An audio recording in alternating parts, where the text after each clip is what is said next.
সিলেটে কুমারগাঁও বিদ্যুৎ উৎপাদন কেন্দ্রে ভয়াবহ অগ্নিকাণ্ডের ঘটনা ঘটেছে। এতে বিদ্যুৎহীন হয়ে পড়েন লাখো মানুষ। পরে ফায়ার সার্ভিসের 5টি ইউনিট 1 ঘন্টার চেষ্টায় আগুন নিয়ন্ত্রণে আনে।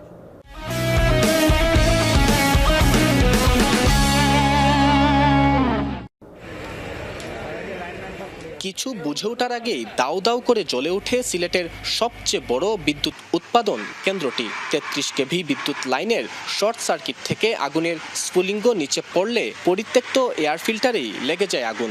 পল্লী বিদ্যুতের 33 কেভি গোলাপগঞ্জ ফিডারে ওই গ্রিডের প্রান্তে একটা লোপ জ্বলে আউট হয়ে যায়। এখানে লাইনে খুব বাবলিং হয়ে স্পার্কিং দুইটা তার কাছাকাছি চলে আসে।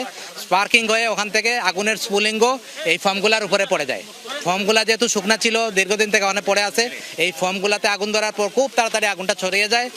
খবর পেয়ে ঘটনাস্থলে পৌঁছে ফায়ার সার্ভিসের 5 ইউনিট প্রায় 1 ঘন্টার চেষ্টায় নিয়ন্ত্রণে আসে।